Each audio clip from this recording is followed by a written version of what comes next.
Come with me on a date in Tokyo. This is my outfit and this is my makeup. We're gonna do a full day of eating, and yes, you heard me right. I'm gonna go on a date and you're gonna come with me. And if you know me, you know that I almost never go on dates, and you're absolutely right. This is my date today. This is my youngest and we're gonna go on a little food tour. My oldest had plans to hang out with his friends, so I dropped him off and then we are off to Shimokitazawa. A lot of you guys assume that we are like Tokyo experts because I was born and raised here, but I have absolutely no idea how to go to these places. I had to use Google Maps to figure out how to get to Inogashira line because I never take that line. So Japan's train system is really complicated because the lines are run by many different companies, and depending on the company, you have to take a completely different train entrance. And sometimes if you want to transfer to another line that's owned by another company, you sometimes have to go outside of the station once and then walk a little and then find another station entrance. So it's very complicated. Anyways, we are at Shimokitazawa. We call it Shimokita for short. Shimokita has a lot of thrift stores, a lot of cute cafes. There's a lot of venues. Ryoma loves bagels, so today we decided to go to Bagel 88. This is our first time. Tokyo is not known for bagels. We're actually known for having shitty bagels. So I was very excited to try these, and they did have a lot of flavors, but they only had 2 types of bagels that had things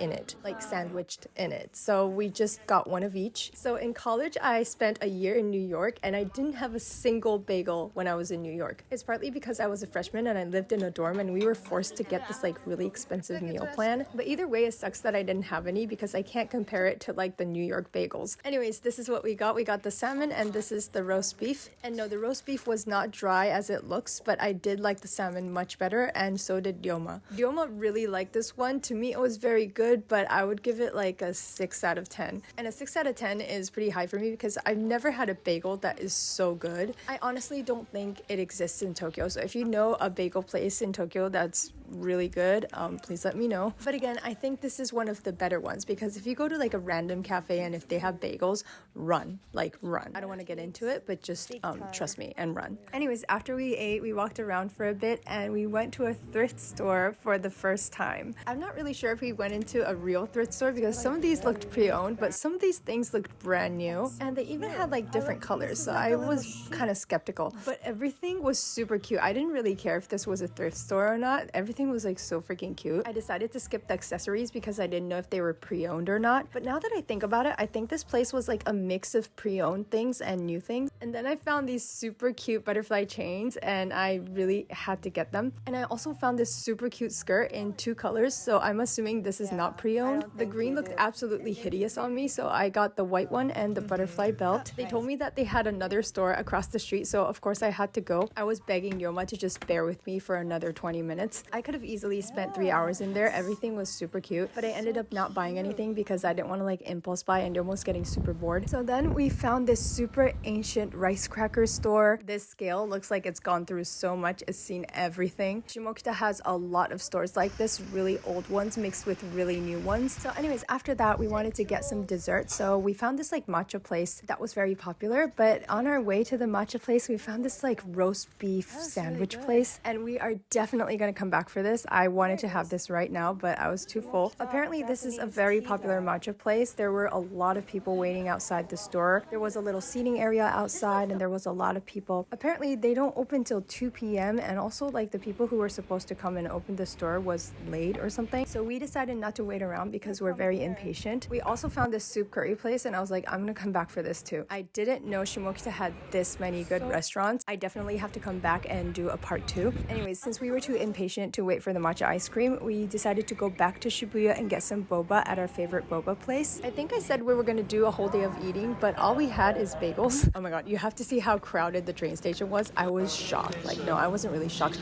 but Inogashira line is famous for having really crowded platforms and trains, so be careful when you get on. This is our favorite place. There's always a line or queue, you guys call it. Like, I always read that kweue. Anyways, this is the boba. It is tiny and they only have one size. guys. Yoma finishes it in like a minute. I take like 30 minutes. They don't have a bigger size and it's not that cheap, but I swear to God, they have the best quality tea. And then we came to this like magic hallway where when you're walking, the walls are blue, but when you look back, it's pink. And when you look ahead, all of the walls are pink.